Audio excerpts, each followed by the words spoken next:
What's up, guys? This is Kyle from Wax Museum, and not too long ago I finished up my 50 favorite cards countdown. And after I did that, I asked some of my friends, hey, what's some other stuff you'd like me to show off on my channel?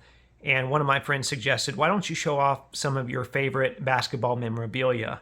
And I don't have it in me right now to create another countdown, but I thought that was a good idea. So I'm going to show you what I think is my favorite memorabilia piece. And of course, that could change by the week, but I don't do a lot of memorabilia. It's bulky, it's hard to store, but I do have a few things that I really like here. And it is not this Wilt 1962 book, but the reason I'm showing you this first is because it directly relates to the same night that's talked about in this book. And I'm going to give you a little bit of the background, but if you want to know more, I suggest reading this book.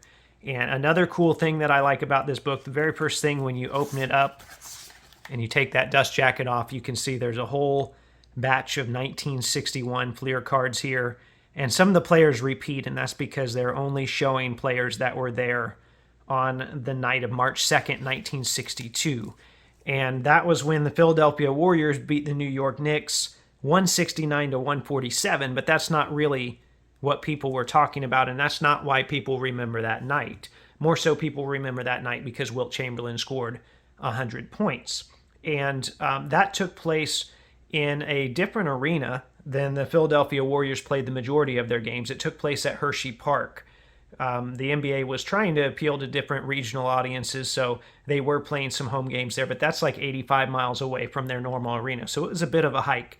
So anyway, like I said, that was in 1962, and I want to show you something here that the Philadelphia 76ers gave away in 2012.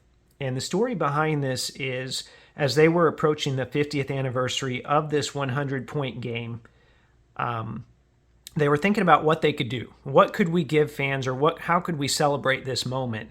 And one of their marketing guys remembered that this floor that he scored 100 points on was still in storage, and it had been in storage since the 70s, somewhere in Hershey, I believe. So they made a few phone calls, and they made a deal for this floor. And I'll try and throw up an image here of that floor on the forklift that the 76ers put on their Twitter back in 2012. So anyway, you can see it's hard oak, decent amount of thickness there. But they decided to adhere these little tiny pieces here to this like 5x7 card, and they handed them out to every fan in attendance, or at least that's what I've read. So that would have been about 18,000 people. And I don't know if there's actually 18,000 of these out there, but they are plentiful. You can find them on eBay. I'll try and put an affiliate link I'll put a Wilt Chamberlain floor in there. That way, if it changes over time, it should still populate those results. If there are any listed, they are drying up a little bit. But you used to be able to get this smaller version here for like $30 to $50. And I know it's been all over. It used to be higher right after they came out, but it kind of settled between $30 and $50. I've since seen them sell in the $70 range. Something that I like, though, so even though this relates to my favorite memorabilia piece, it's not the book, it's not this piece of floor here, but it's actually this plaque. And the story that I've been given, and I don't have any way to confirm this, but the story that I've been given is that this plaque features a much larger piece, so it's a 3.5 by 3.5 inch piece of that same floor that Wilt scored his 100 points on. And this was given away to 76ers season ticket holders. Another really cool thing about the giveaway here is that it was a 76ers versus Warriors game. And back when Wilt scored 100 points, they were the Philadelphia Warriors. And eventually they moved. And so, kind of a nice little connection that brings everything full circle. So anyway, that's my favorite piece of memorabilia.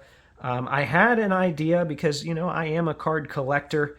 I wanted to take this piece here, and mind you, this is when they were a lot cheaper and they were fairly plentiful, and I wanted to try and cut it into thin pieces. Well, part of the problem was I didn't have a way to cut it that thin, and I talked to my dad. He's got a whole barn full of saws and such, and he couldn't produce a good way to do that either, where we'd feel like it would be able to go into a basketball card. But I wanted to basically, and I don't, my custom card ability isn't up to that level anyway, but I wanted to make a card, basically a game dated card, and this is just a mock-up. I would have tried to make it look better than this, but a game dated card that featured a piece of that 100-point game floor. So I might still do that in the future if I can find a way to reasonably do that, but I'm definitely not destroying this plaque piece because that is, my favorite piece of memorabilia. I think it's a very historic piece. In fact, I think I have two of them. I have another one on my shelf over here, but this is my favorite piece of memorabilia here, one of my favorite players,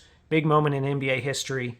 And we don't have video from that game, and we only have audio from the fourth quarter, so there are not a lot of actual relics or ways to remember this other than just what people have said about the event, the 4,000 people that were there or whatever, but we do have this floor here. So anyway, I hope you liked that. If you want to see more memorabilia from my collection, go ahead and drop a comment. Let me know. In the meantime, remember there are new episodes of the audio podcast that come out every Thursday. And as always, thanks for watching.